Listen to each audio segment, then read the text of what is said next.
Imagine being diagnosed with lupus, 12 years on dialysis, septic poisoning, kidney transplant, double hip replacement, diabetic coma, and surviving COVID, all to turn it around to build one of the top 6-figure entertainment companies in California. Wife, mother, grandmother, and a woman of unshakable faith. This one's personal, powerful, and packed with purpose. Welcome to From Her Side podcast. What was going through your mind when you were first diagnosed with lupus? My children, who was going to take care of them, my husband, my life, because it was a major change in my mind. It was a disease that would stop my immune system from functioning. So all of that was going through my mind at one time when they diagnosed me with lupus. For those of you who don't know, this wonderful woman who has been a blessing to my life is not only the mother of my husband, but my lovely mother-in-law, which I love that you use that phrase with me. You call me your daughter-in-law all the time. And I know that we are so grateful that you are here and still here and have survived everything you have in your lifetime. And I'm excited for our followers to get to know you. I'm excited to be here. Thank you for inviting me. For those of our followers who don't understand or know what lupus is and dialysis, can you explain just a little more in detail, like a summary of what lupus and dialysis is? The lupus that they diagnosed me with shuts down your immune system. As a matter of fact, lupus that my mother had shut down her heart, and she passed away at 59. They said it wasn't hereditary, but to me it has to be, because in 92, when she passed of lupus, I was diagnosed in 94, and it basically attacked my kidneys, so I had another chance. So it takes away, it fights your immune system, and that's what it did for me. And dialysis is the treatment of helping preserve the kidneys? What dialysis is, it's a replacement for the kidneys until you can get another one, or it keeps you alive while you don't have one. And I had 2 types of dialysis. I had the first one that was in my neck, and that's how I received the septic poison. And then I had the second one, which was peritoneal, that was in my stomach. And that lupus is where my children, my family, my husband, everybody had to help me, because it was a type of dialysis that would bring in bags and it would clean my system a different kind of way. It was inserted in my stomach and it cleaned. But my children, my husband, everyone prepared me for that type of dialysis. While you were on dialysis for those 12 years, how did you keep hope alive? It was mostly the grace of God and my family, my children, my husband, my siblings. I did a lot of praying. Hey, Mama, quick pause. I hope you're enjoying the conversation. Have you ever felt exhausted and overwhelmed by motherhood? I totally get it. Truth is, you're a better mama when you get a good night's sleep. That's why I created this live event called the Better Mama Sleep Club's 3-Day Sleep Challenge, where I will teach you everything you need to know in 3 days to get your child to sleep peacefully throughout the night, so that you can be more rested, joyful, and present with your little ones. Make sure you click the link in the description below, because there's only a limited amount of spots, and I would love to help you through this season of your life. Let's get back to the conversation. What was the turning point for you when you got your kidney transplant? Oh, the turning point. I have to hesitate because it was just so much good happening at one time. When I received it, my son was at a basketball game and they called me. They asked me 3 questions. They said, "Have you been in the hospital in the last 2 weeks? How are you feeling? And has anything changed?" I told them no on all 3, and they said, "We found a kidney for you. We need you to come to the hospital right away." And you were physically at his game that I was night? at my son's basketball game. I got in the car and I took off. His dad was coaching the game and Tara was at the game by herself. and Theron was playing, so I had to take her, and I took off to the hospital immediately. A sidebar is I remember Theron telling me this story, and the night that you got that call, his school was playing my school in high school, but I was on the basketball team, so I was at my game, but the boys' game, they were playing each other. And I remember that being a really significant moment to me and thinking that, like, how were we so close in proximity, but didn't meet each other until so much later in life?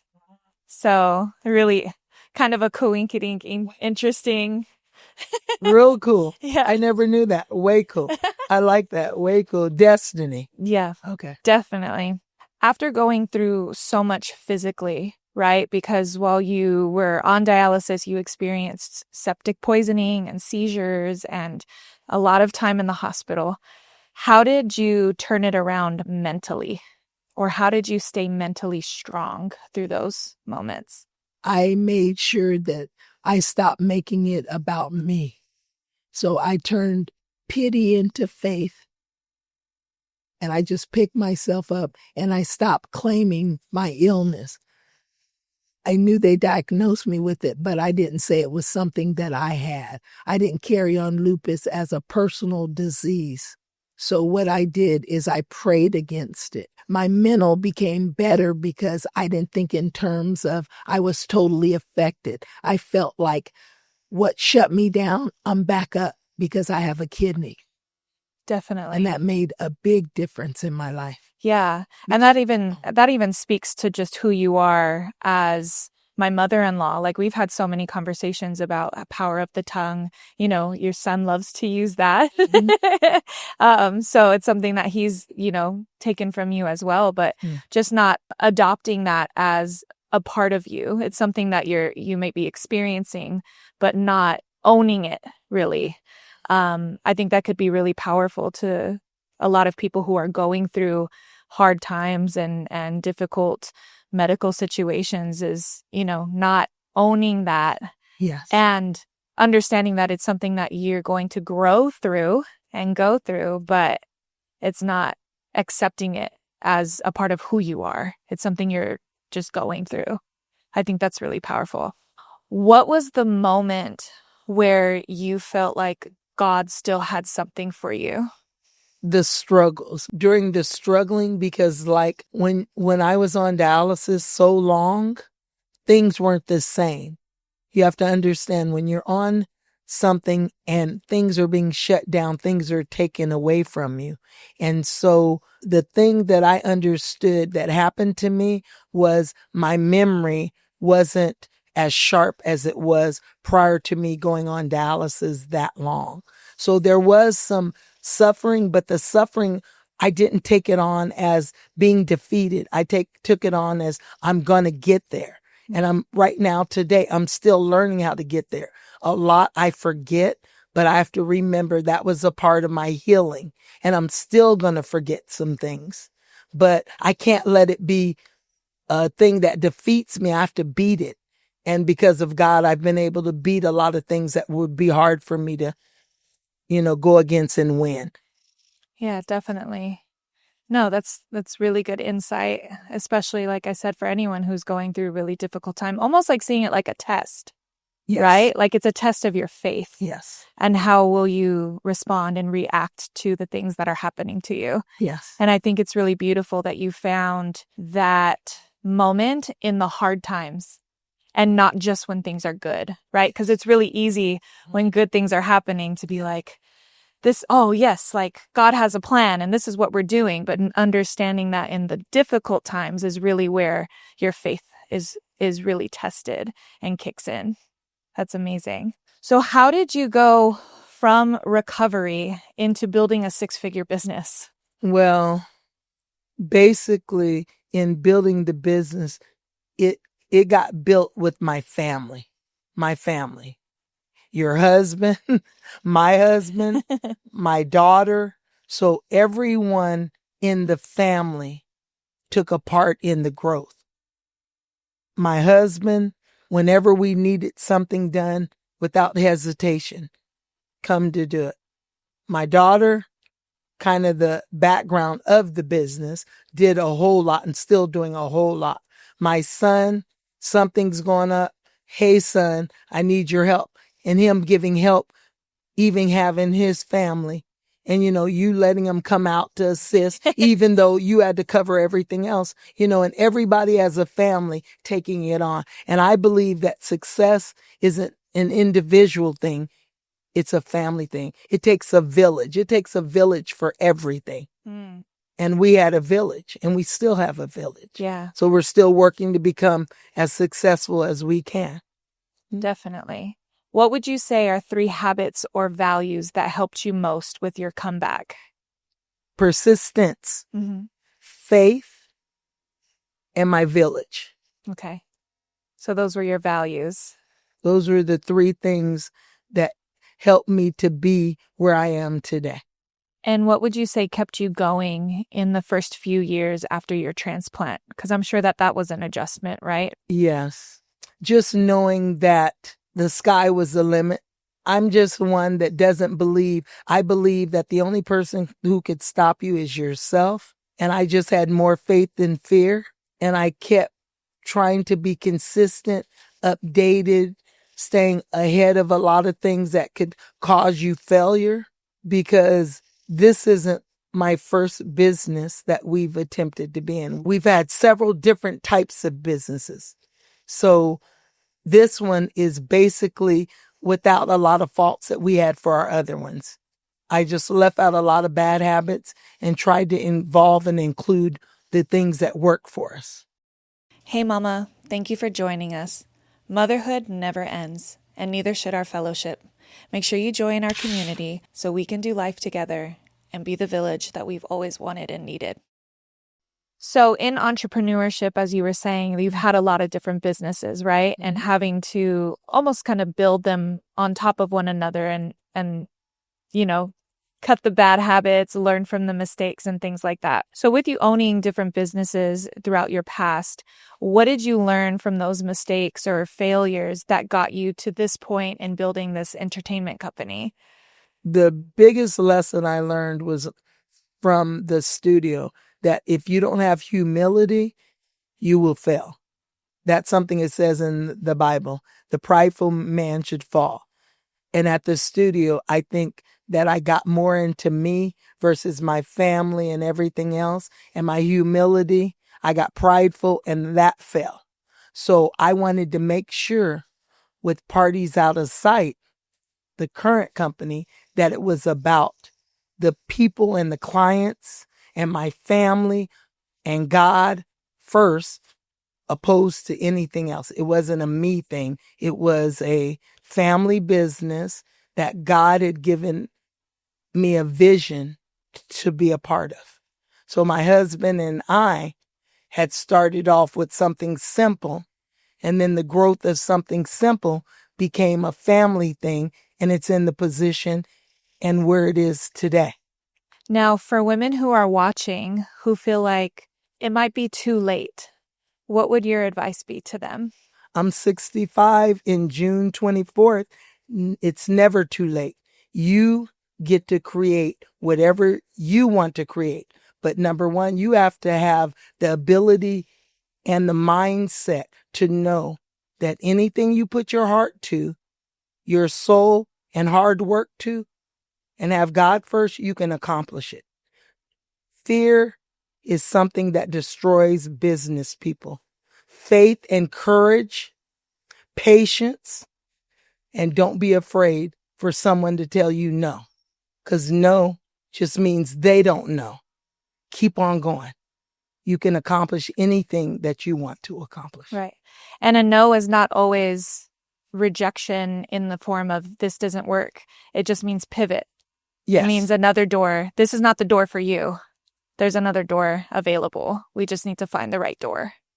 Exactly. So, amazing. What is one thing that you always pray about for your business? It's strange because you know how everyone has the term floating around that says health is wealth? I pray that we're healthy through the event and everybody has a good time and so do the clients that we're entertaining. That's always my prayer. Guide us through this event, make it fun, entertaining, and make sure everyone can smile. You've raised 2 entrepreneurs. What was your approach in inspiring them? I don't think so much I approached it away. I just think that they saw what I was doing, and they saw when you're doing something, if you have more control over it, then you're doing something that's more or less yours. And they grew on that principle opposed to the principle of trying to work for someone else. So lead by example? Exactly. And so now, being a grandmother, how do you balance that with running a company? I just try to always make time for my grandbabies, because when we were married 37 years, we had none. So all of a sudden we have 5 Going on 6. going on. Exactly.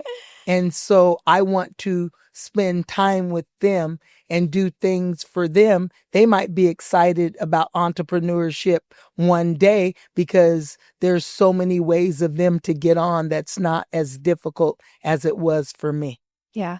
And you mentioned 37 years of marriage. Yes. Before grands. Mm-hmm. So now we're at 42, right? Going on 43. Exactly. And what would you say was the glue between you and your husband?